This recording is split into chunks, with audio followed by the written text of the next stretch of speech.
Hi, boys and girls. We're on Chapter 17, Serena from The Trumpet of the Swan.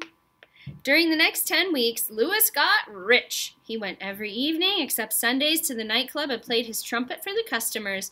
He did not like the job at all. The place was big and crowded and noisy. Everyone seemed to be talking too loudly, eating too much, and drinking too much. Most birds like to go to sleep at sundown. They do not want to stay up half the night entertaining people.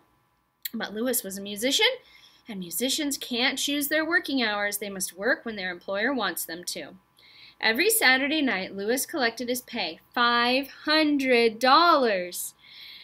Mr. Lucas was always on hand to receive his agent's fee of 10% from Lewis. After Lewis had paid Mr. Lucas, he still had $450 left, and he would put this in his money bag, hop into the waiting taxicab, and return to Bird Lake, arriving at around 3 a.m. His money bag grew so stuffed with money, Lewis was beginning to worry. On Sunday afternoons, if the weather was good, crowds of people would gather on the shores of Bird Lake, and Lewis would stand on the island in the middle of the lake and give a concert. This became a popular event in Philadelphia, where there isn't much going on a Sunday. Lewis took the concert very seriously. By playing for the people, he was earning the right to remain free and not have a wing clipped. He was always at his best on Sundays. Instead of playing jazz and rock and folk and country and western, he would play selections from the works of the great composers, Ludwig van Beethoven, Wolfgang Amadeus Mozart, and Johann Sebastian Bach, music he had learned by listening to records at Camp Kookooskoos. Lewis also liked the music of George Gershwin and Stephen Foster. When he played Summertime from Porgy and Bess, the people of Philadelphia felt that it was the most thrilling music they had ever heard. Lewis was considered so good on the trumpet, he was invited to make a guest appearance with the Philadelphia Symphony Orchestra. One day, about a week before Christmas, a great storm came up. The sky grew dark. The wind blew a howling gale. It made a whining noise. Windows rattled. Shutters came off their hinges. Old newspapers and candy wrappers were picked up by the wind and scattered like confetti. Many of the creatures in the zoo became restless and uneasy. Over in the elephant house, the elephants trumpeted in alarm. Lions roared and paced back and forth. The great black cockatoo screamed. Keepers rushed here and there, shutting doors and windows and making everything secure against the awful force of the gale. The waters of Bird Lake were ruffled by the strong, mighty wind, and for a while the lake looked like a small ocean. Many of the water birds sought protection on the island. Lewis rode out the gale on the lake in the lee of the island. He faced the wind and kept paddling with his feet, his eyes bright with wonder at the strength of the blast. Suddenly he saw an object in the sky. It was coming down out of the clouds. At first he couldn't make out what it was. Maybe it's a flying saucer, he thought. Then he realized it was a large white bird struggling desperately to come in against the wind. Its wings were beating rapidly. In a moment it splashed down and flopped ashore, where it lay sprawled out, almost as if it were dead. Lewis stared and stared and stared. Then he looked again. It looks like a swan, he thought. It is a swan. It looks like a trumpeter swan, he thought. It was a trumpeter swan. My goodness, said Lewis to himself, it looks like Serena. It is Serena. She's here at last. My prayers have been answered. Lewis was right. Serena, the swan of his desiring, had been caught by the fierce storm and blown all the way across America. When she looked down and saw Bird Lake, she ended her flight, almost dead from exhaustion. Lewis was tempted to rush right over, but then he thought, no, that would be a mistake.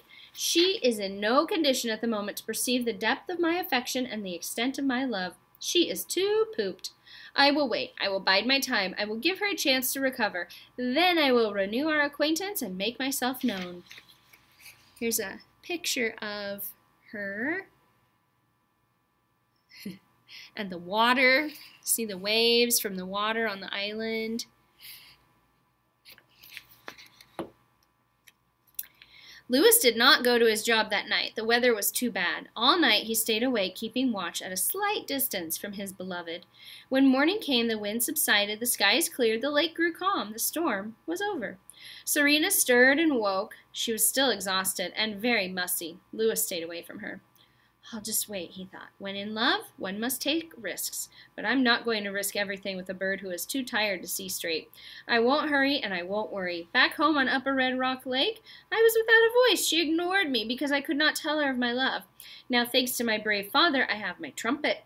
Through the power of music, I will impress her with the intensity of my desire and the strength of my devotion. She will hear me say, Coho. I'll tell her I love her in a language anybody can understand, the language of music. She will hear the trumpet of the swan, and she will be mine. At least I hope she will. Usually, if a strange bird appeared on Bird Lake, one of the keepers would report its arrival to the head man in charge of birds, whose office was in the birdhouse. The head man would then give the order to have the new bird pinioned, having one of its wings clipped. But today, the keeper, who was usually tending the waterfowl, was sick with the flu and had not come to work. Nobody noticed that a new trumpeter swan had arrived. Serena was being very quiet anyway. She was not attracting any attention. There were now 5 trumpeters on the lake. There were the original 3 captive swans, Curiosity, Felicity, and Apathy. There was, of course, Lewis, and now there was the new arrival, Serena, still exhausted, but beginning to revive. Toward the end of the afternoon, Serena roused herself, looked at the surroundings, had a bite to eat, took a bath, then walked out of the water and stood for a long while preening her feathers. She felt distinctly better, and when her feathers were all smoothed out, she looked extremely beautiful, stately, serene, graceful, and very feminine. Lewis trembled when he saw how truly lovely she was. He was again tempted to swim over and say, Coho, and see if she remembered him. But he had a better idea. There's no hurry, he thought. She's not going to leave Philadelphia tonight. I will go to my job, and when I get back from work, I shall abide near her all through the night. Just at daylight, I'll awaken her with a song of love. She will be drowsy. The sound of my trumpet will enter her sleepy brain and overcome her with emotion. My trumpet will be the first sound she hears. I will be irresistible. I will be the first thing she sees when she opens her eyes, and she will love me from that moment on. Lewis was well satisfied with his plan and began to make preparations. He swam ashore, removed his things, hid them under a bush, then returned to the water where he fed and bathed. Then he fixed his feathers carefully. He wanted to look his best next morning when the meeting was to take place. He drifted around for a while, thinking of all the songs he liked, and tried to decide which one to play to wake Serena in the morning. He finally decided to play Beautiful Dreamer, Wake Unto Me. He had always loved that song. It was sad and sweet. She will be a beautiful dreamer, thought Lewis, and she will wake unto me. The song fits the situation perfectly. He was determined to play the song better than he had ever played it before. It was one of his best numbers. He really knew how to play it awfully well. Once, when he played it at one of his Sunday concerts, a music critic from a Philadelphia newspaper heard him, and next morning the paper said, "Some of his notes are like jewels held up to the light. The emotion he transmits is clean and pure and sustained." Lewis had memorized that statement. He was proud of it. Now he was anxious for morning to come, but he still had his job at the nightclub to go on. He knew the night would be long and that he wouldn't be able to sleep. Lewis swam ashore to pick up his things. When he looked under the bush, he received a terrible jolt. His medal was there. His slate and chalk pencil were there. His money bag was there. But where was his trumpet? His trumpet was gone. Poor Lewis, his heart almost stopped. "Oh, no," he said to himself. "Oh, no." Without his trumpet, his whole life would be ruined. All his plans for the future would collapse. He was frantic with anger and fear and dismay. He dashed back into the water and looked up and down the lake. Far off, he saw a small wood duck that seemed to have something shiny in its mouth. It was the trumpet, all right. The duck was trying to play it. Lewis was furious. He skimmed down the lake, going even faster than he had on the day he saved Applegate from drowning. He swam straight for the duck, knocked him on the head with a swift blow from his wing, and grabbed the precious trumpet. The duck fainted. Lewis wiped the horn, blew the spit out of it, and hung it around his neck where it belonged. Now he was ready. Let the night come. Let the hours pass. Let morning come when my beautiful dreamer wakes unto me. Night came at last. 9 o'clock came. Lewis went off to work, riding in the cab. The zoo quieted down. The visitors had all gone home. Most of the animals slept or snoozed. A few of them, the great cats, the raccoon, the armadillo, the ones that enjoy the nighttime, prowled and became restless. Bird Lake was clothed in darkness. Most of the waterfowl tucked their heads under their wings and slept. At one end of the lake, the 3 captive swans, Curiosity, Felicity, and Apathy, were already asleep. Near the island, Serena, the beautiful Serena, was fast asleep and dreaming. Her long white neck was folded neatly back. Her head rested on soft feathers. Louis got home from work at 2 in the morning. He flew in over the low fence and splashed down near Serena, making as little noise as possible. He did not try to sleep. The night was fair and crisp, as nights often are just before Christmas. Clouds drifted across the sky in endless procession, partially hiding the stars. Louis watched the clouds, watched Serena as she slept, and waited for the day to come, hour after hour after hour. At last, a faint light showed in the east. Soon, creatures would be stirring. Morning would be there. This is my moment, thought Louis. The time has come for me to waken my true love. He placed himself directly in front of Serena, then he raised the trumpet to his mouth. He tilted his head. The horn pointed slightly upward toward the sky, where the first light was showing. He began his song. Beautiful dreamer, he played, wake unto me. The first 3 or 4 notes were played softly. Then as the song progressed, the sound increased. The light in the sky grew brighter. Beautiful dreamer, wake unto me. Starlight and dewdrops are waiting for thee. Each note was like a jewel held to the light. The sound of Louis's trumpet had never before been heard at this early dawn hour in the zoo, and the sound seemed to fill the whole world of buildings and animals and trees and shrubs and paths and dens and cages. Sleepy bears dozing in their grotto pricked up their ears. Foxes hiding in their dens listened to the sweet and dreamy sound of the horn blown at the coming of light. In the lion house the great cats heard. In the monkey house the old baboon listened in wonder to the song. Beautiful dreamer, wake unto me. The hippo heard, and the seal in his tank. The gray wolf heard, and the yak in his cage. The badger, the coon, the ring-tailed coati, the skunk, the weasel, the otter, the llama, the dromedary, the white-tailed deer, all heard, listened, pricked up their ears at the song. The kudu heard, the rabbit, the beaver heard, the snake, who has no ears, the wallaby, the possum, the anteater, the armadillo, the peafowl, the pigeon, the bowerbird, the cockatoo, the flamingo, all heard. All were aware that something out of the ordinary was happening. Philadelphians, waking from sleep in bedrooms where the windows were open, heard the trumpet.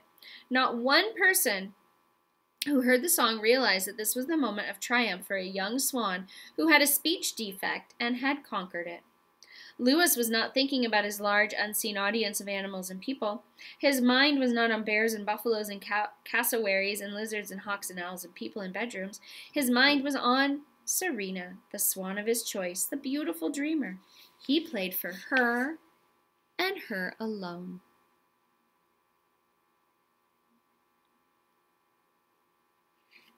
What a way to wake up after a long night's sleep. At the first note from his trumpet, she woke. She raised her head and her neck straightened until her head was held high. What she saw filled her with astonishment. She gazed straight at Louis. At first, she could hardly remember where she was. Directly in front of her, she saw a handsome young male swan, a cob of noble proportions. Held against his mouth was a strange instrument, something she had never seen before. And from this strange instrument came sounds that made her tremble with joy and with love. As the song went on, as the light grew stronger, she fell hopelessly in love with this bold trumpeter who had awakened her from her dreams. She had never seen a finer-looking young cob. She had certainly never seen any swan with so many personal possessions around his neck, and she had never been so thrilled by a sound before in her whole life. Oh, she thought. Oh, oh, oh. The song ended. Louis lowered his trumpet and bowed solemnly to Serena. Then he raised his horn again. "Coho," he said. "Coho," replied Serena. "Coho, coho," said Louis through his trumpet. "Coho, coho," replied Serena. Each felt drawn to the other by a mysterious bond of affection. Louis swam once rapidly around Serena, then Serena swam once rapidly around Louis. This seemed to amuse them, or make them happy.